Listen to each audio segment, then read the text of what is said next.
So hi friends నాకు చాలా comments వచ్చినాయి. ఆ కామెంట్ మొట్టమొదటి కామెంట్ ఏమిటి అంటే నా యొక్క ఓటర్ ఐడి అనేది ఆన్లైన్లో చెక్ చేసినా కనపడటం లేదు, నాది మిస్ అయింది అని నాకైతే ఒక కామెంట్ వచ్చింది. మీ నేమ్ అనేది ఓటర్ లిస్ట్లో లేకపోతే ఒకవేళ డిలీట్ అయినా సరే ఇమ్మీడియట్లీగా ఎలా అప్లై చేయాలంటే ఫస్ట్ నేను చూపిస్తాను.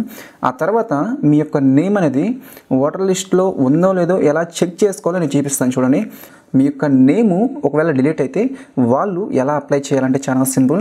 మీరు మీ యొక్క రేషన్ కార్డ్ని తర్వాత ఆధార్ కార్డ్ని ఒక చిన్న ఫోటోని మీరు ఆన్లైన్కి వెళ్ళినట్లయితే జస్ట్ 5 డేస్లో అయితే మీకైతే మీ యొక్క ఓటర్ కార్డ్ అయితే వచ్చేస్తుంది. ఫ్రెండ్స్, ఇప్పుడు నేను మీకు మీ నేమ్ అనేది ఓటర్ లిస్ట్లో ఉందో లేదో ఎలా చెక్ చేసుకోవాలంటే చాలా సింపుల్. మీరు ఏం చేయాలంటే గూగుల్ ఓపెన్ చేయండి.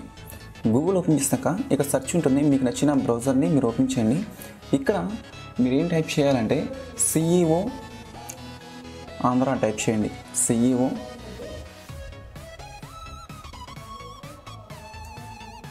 ఫ్రెండ్స్, CEO ఆంధ్ర అని టైప్ చేస్తే మీకు కూడా నాకు వచ్చినట్లు ఫస్ట్ ఒక లింక్ వచ్చింది కదా, ఇటువంటి లింక్ ఒకటి ఓపెన్ అవుతుంది. దాని మీద ట్యాప్ చేయండి. సో దట్ మీరు దాని మీద ట్యాప్ చేస్తే ఇక్కడ మీరు ఏం చేయాలంటే కొంచెం జూమ్ చేయండి. జూమ్ చేస్తే ఇక్కడ సెర్చ్ యువర్ నేమ్ అని ఉంది, దీని మీద ట్యాప్ చేసి ఇక్కడ అసెంబ్లీ అని ఉంది, దీని మీద ట్యాప్ చేయండి. దీని మీద ట్యాప్ చేస్తే మనకు నెక్స్ట్ స్టెప్ తీసుకొని వెళ్తుంది. ఫ్రెండ్స్, ఇక్కడ గుర్తుపెట్టుకోండి, మీ నేము ఓటర్ కార్డులో ఎలా ఉంటే అలానే ఎంటర్ చేయండి. తర్వాత మీ ఫాదర్ నేమ్ ఎలా ఉంటే అలానే ఎంటర్ చేయండి.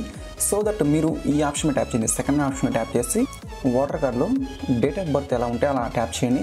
తర్వాత ఇక్కడ మీరు ఏం చేస్తారంటే మెయిల్ మీద క్లిక్ చేయండి. అంటే మీరు మెయిల్ అయితే మెయిల్, ఫీమేల్ అయితే ఫీమేల్ మీద క్లిక్ చేయండి. తర్వాత స్టేట్ మీద క్లిక్ చేయండి. తర్వాత డిస్ట్రిక్ట్ మీద క్లిక్ చేయండి. డిస్ట్రిక్ట్ అంటే మీదే డిస్ట్రిక్ట్ సెలెక్ట్ చేయండి.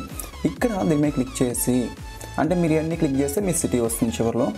సో దట్ మీరు ఈ ఆప్షన్స్ అని కంప్లీట్ చేసుకుంటూ వెళ్ళినాక ఇక్కడ మీరు ఏం చేయాలంటే ఇక్కడ మనకు ఒక క్యాప్చా అడుగుతుంది. ఈ క్యాప్చా క్యాపిటల్లో ఉందా స్మాల్లో ఉందా ఉన్నట్లు ఇక్కడ మీరు ఎంటర్ చేసి ఇక్కడ సెర్చ్ మీద క్లిక్ చేస్తే గుర్తుపెట్టుకోండి, ఈ సెర్చ్ కిందే మీ యొక్క నేమ్ కనపడుతూ ఉంటుంది.